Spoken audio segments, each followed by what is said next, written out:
से इस उत्तर का प्रत्युत्तर देता हूं कि भीलवाड़ा यूआईटी की लाठी में उतना जोर नहीं है। भीलवाड़ा यूआईटी की लाठी में उतना जोर नहीं है। अरे भीलवाड़ा यूआईटी की बंदूकों में उतना लोहा नहीं है जितना लोहा इस राजपूत की छाती में। मेरे रक्त में मेरा जो रक्त है ये मेवाड़ का रक्त है। ये दिन रात सुबह शाम सोते जागते उठते बैठते मेरा रक्त उबाल मारता है। मैं आप सबसे कहना चाहूंगा कि मेरे साथ जैसी युवा शक्ति है, जिन लोगों ने कॉलेजों में साथ दिया, अरे मेरे साथ दिया था, तो ये तो यूआईटी का छोटा मोटा अधिकारी है।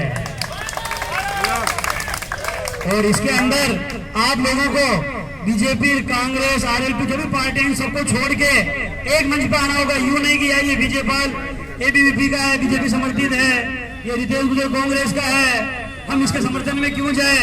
आज ये भी आपके लिए आया हुआ और मैं भी आपके लिए आया हूँ। न तो मैं मुकदमे से डरता हूँ, न ये भाई विजयपाल डरता है। इसने भी इसके समय में काफी लाठियां खाई हुई है और मैंने भी काफी लाठियां खाई हुई है। आपका अगर कोई प्रशासन वाला अधिकारी आप लाठी चलाने भी आएगा तो पहले हम लाठी खाएंगे, हमारे माथे फटेंगे, हमारे हाथ पांव टूटेंगे। रही बात मुकदमे की, अभी लेटेस्ट आपको उदाहरण देता हूं 5 मिनट पहले का। आज के 10 दिन पहले मैं एक स्कूल के अंदर गया था, इंग्लिश मीडियम स्कूल के अंदर, सफाया स्कूल के अंदर। और उस स्कूल के अंदर मैंने कहा था जब सरकार का, भजनलाल सरकार का आदेश है 13 से लेकर 24 तक छुट्टी है, तो तेरी स्कूल आज 18 तक क्यों चल रही है? क्या तू दिवाली के खिलाफ है, हिंदू त्योहार के खिलाफ है? तो आज जब पहले मैंने आवाज उठाई, फिर विजयपाल ने आवाज उठाई, जिसका नतीजा स्कूल वाले पे दबाव आया। स्कूल वालों ने मेरे खिलाफ थाने में रिपोर्ट दे दी है। और अभी प्रताप नगर थाने से मेरे फोन आया कि रितेश गुजर, अगर तू 20 मिनट में प्रताप नगर थाने में हाजिर नहीं हुआ तो तेरे पे मुकदमा दर्ज कर दिया जाएगा कि तूने उससे पैसे मांगे, तूने मारपीट करी। मैं जनता के सामने कहना चाहता हूँ कि भाई न तो मैंने उसमें मारपीट करी, न मैंने उससे पैसे मांगे, न हम मुकदमे से डरते हैं। आप तो मजबूती के साथ हमारे साथ खड़े रहना, बाकी लठ भी बजानी होगी तो हम बजा लेंगे। आपके लिए मुकदमा भी झेलना होगा तो हम झेल लेंगे, पर आपके साथ नहीं छोड़ेंगे, आपके साथ गद्दारी नहीं करेंगे।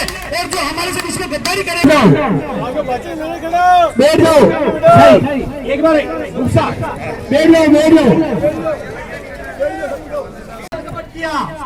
उन सभी के खिलाफ आज भीलवाड़ा की जनता एकत्रित हुई है। आप सभी का जोश, आप सभी का जज्बा और बुजुर्गों का आशीर्वाद संघर्ष समिति पर रहा है। इस हेतु भीलवाड़ा बचाओ संघर्ष समिति आपकी आभारी है। और ठीक है, जैसे सॉफ्टवेयर से हमें सॉफ्टवेयर को मानते ही नहीं है, मंगता साहब आदमी है। हमें ऑफलाइन नोटरी चाहिए, ये नोटरी निरस्त करके हमें ऑफलाइन नोटरी दी जाए। भाइयों माफी चाहता हूँ, लेकिन आप ये केवल इस रास्ते के पीछे मत बोलो, 100% फेल जाएगा, इसको कोई नहीं रोक सकता, क्योंकि इसके घोटाले तो बहुत सारे पड़े, लंबी लिस्टें हैं। लेकिन बहुत बड़ी बड़ी मछलियां हैं, ये छोटी मछलियों के ऊपर घास गिरा के इनको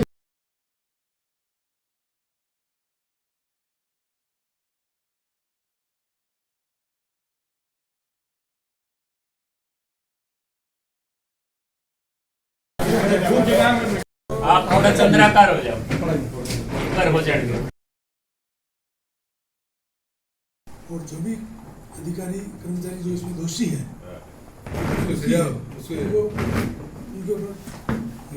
कठोर कार्रवाई की जाए। और जो कलेक्टर साहब ने जो ये बनाई है अभी समिति, जो एडीएम उनको आरएस को उनके जांच करने के लिए, जो आईएएस की जांच आरएस करेगा तो कैसे काम चलेगा? आरएस की जांच आईएएस करेगा कर देगा? नहीं सर, नहीं सर, तो जांच कमेटी तो चीज अगर जब तक वो पद पे नहीं सर, जब तक वो पद पे रहेगा जब तक तो जांच क्या होगी? मतलब वो पद पे अभी जांच नहीं होगी, इसमें इनको बोलना। मेरा परिचय विजयपाल सिंह राठौर नाम है सर मेरा, पूर्व छात्र संघ अध्यक्ष हूँ भीलवाड़ा गवर्नमेंट कॉलेज से, भीलवाड़ा बचाओ संघर्ष समिति का संयोजक हूँ। मेरा आपसे ये निवेदन है कि ये लॉटरी प्रक्रिया शुरू से ही संदेह के घेरे में है। जब से ये बुकलेट हमको दिया है 2,000 रुपए का, हालांकि ये 50 रुपए की बुकलेट थी सर, 2,000 रुपए की बुकलेट इन लोगों ने हमको दी है कि 8 योजनाओं में आप लोग अलग अलग बुकलेट खरीदेंगे।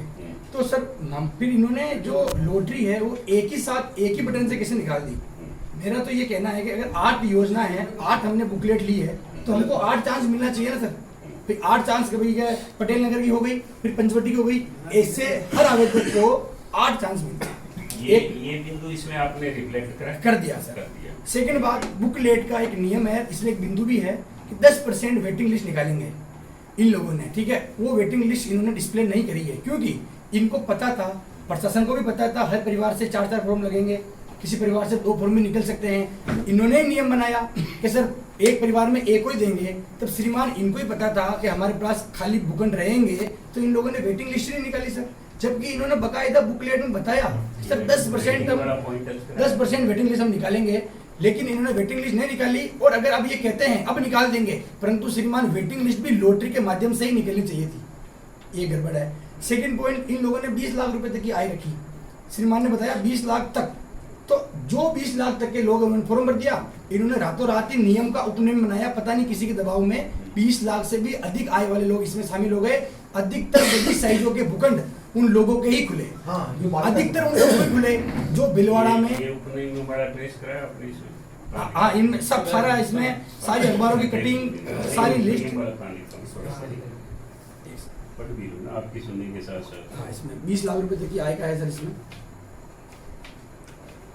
एक सर कैटेगरी का है नियम का निकाल इसमें, थोड़ा सा आप जो बात कह रहे हो नहीं मिलेगी ये सर चौथे नंबर पे सर, चौथे नंबर पे HIG में। हाँ अब आप बोलते हो। हाँ एक सर इन्होंने क्या किया, SC कैटेगरी में OBC के लोगों के फॉर्म निकल रहे हैं, SC कैटेगरी में ST के लोग इसमें आपने उपनियम शब्द नहीं लिखा।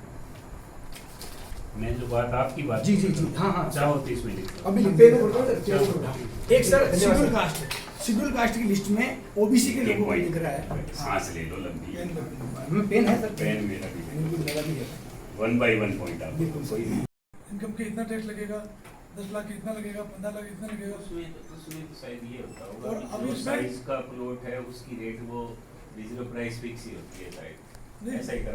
ये था सर कि ये जो JDA की टीम है, इसने अपने ही पृथ्वीराज में, क्योंकि मानसरोवर में एक योजना निकाली थी पृथ्वीराज, वहाँ पे भी इन्होंने घोटाला किया और सरकार ने भी उसको निरस्त किया। 1000 से ज्यादा मुगज में अभी मानसरोवर में एक पृथ्वीराज, जयपुर मानसरोवर में JDA की जो निकाली। योजना थी पृथ्वीराज नगर। अरे वही रहता हूँ भाई, बताओ। बिल्कुल सर, JDA की एक आवासीय स्कीम निकली थी मानसरोवर के पास से। शिववाड़ी तो कामयाब रही थी उनकी। नहीं, पृथ्वीराज वाली नहीं, नाम क्या था? पृथ्वीराज नगर आवासीय योजना ही है। नगर आवासीय हाँ। योजना। पृथ्वीराज नगर आवासीय योजना उसी वो क्या रद्द कर? हाँ रद्द और कर श्रीमान आपको सब पता अरे और नहीं, उसी टीम ने, होता तो मैं बोल दूं। श्रीमान आपका निवास स्थान उसी टीम ने यहाँ भिलवाड़ा आकर लॉटरी निकाली। ना तो इन लोगों ने पहले ई लॉटरी का कहीं बताया था, ठीक है आप ई लॉटरी करेंगे कोई बात नहीं, पर उस सॉफ्टवेयर का लॉटरी तो लिखा हुआ है ना। नहीं लिखा सर, नहीं लिखा। आपने ये चीज लिखी है। हाँ लिखी ना सब सारे बिंदु ये मेंशन है। लिखा हाँ है। इन्होंने जनता को उस सॉफ्टवेयर का डेमो भी नहीं दिया, और थर्ड पार्टी से भी कोई सर्टिफिकेट नहीं है। हमको भी नहीं पता भी कौन से नाम का सॉफ्टवेयर का हमारी आपने तकदीर डेमो वाला निकली। इसमें पॉइंट रिफ्लेक्ट किया। बिल्कुल सर किया। हाँ, एक सेकंड। मैं देखना चाहूँगा आपकी 14 नंबर का सर। क्योंकि आपकी बात में तो स्टेज सॉफ्टवेयर की जांच करने की डेमो का नहीं था। डेमो नहीं। ये है सर, पॉइंट ये 11 पॉइंट कि भाई जनता को पहले बताया नहीं गया था। जो सॉफ्टवेयर काम में लिया जाए ये हमको जानकारी नहीं मिलती। जानकारी नहीं, डेमो शब्द नहीं है। वो जानकारी होता तो वही तो पूछ रहा हूँ मैं आपसे। डेमो- मैं तो डेमो- जवान डेमो- से बात पूछ रहा हूँ। डेमो लिख दो। मैं तो जो यूथ बोल रहा है उसकी बात सुन रहा हूँ, पूरा भी हाँ, एकाग्रचित डेमो हो। लिख दो। जो आप शब्द कह रहे हो वो मैं डेली करना चाह रहा हूँ। और बोलें। फिर 16 तारीख से जब 25 समाचारों अखबारों में ये जब इसका आया है तो कहीं न कहीं उनके पास होगा सर ठोस। उसके बाद भी अब ये लोगरी पर कलेक्टर साहब खुद न्यास के अध्यक्ष हैं, उनका भी हमारा तो ये निवेदन है सर अभी इस पर कल रोक कुछ लगा के। प्रतिनिधि मिले थे जी। हिसाब से। जी सर, उसी परिप्रेक्ष्य में उन्होंने फिर तो सरकार की हाँ, बात जाहिर हाँ, है। मैं ये- भी आपकी ये बात तो कोई आधार नहीं हुआ सर को ना। कह दूंगा कि ये चीज ये हाँ। इनकी संघर्ष समिति की नई जी। डिमांड। मैं बिल्कुल आपकी बात सर मुख्य बिंदु यही है, मेरा नाम महेंद्र सिंह है, कांसर वार्ड नंबर 8 से। एक बार आवंटन पत्र या डिमांड नोट किसी को जारी किया हुआ है, अभी इस तो पर नहीं रोक किया शायद। नहीं। अब सर अभी तो क्या चल रही है? हाँ। मंडे को ये सुनने में आ मैंने रहा है। आज वर्किंग है। सर ये कह रहे रवि सिंह सिंह, मंगल भी वर्किंग था। ठीक है। दूसरा निवेदन है रवि सिंह श्रीवास्तव जो है उनको एक बार वहाँ से प्रशासन एंड से गलती हुई है सही राइट एंड से। क्या है कि भीलवाड़ा में जो लॉटरी निकाली गई ये ऑफलाइन निकाली गई, जबकि जेडी के पास प्रीपेयर सॉफ्टवेयर था। तो भीलवाड़ा की जनता को अछूता क्यों रखा गया? अभी उदयपुर में खुल रही है अगले महीने, फॉर्म भी ऑनलाइन लिए गए, लॉटरी भी ऑनलाइन निकल जा रही।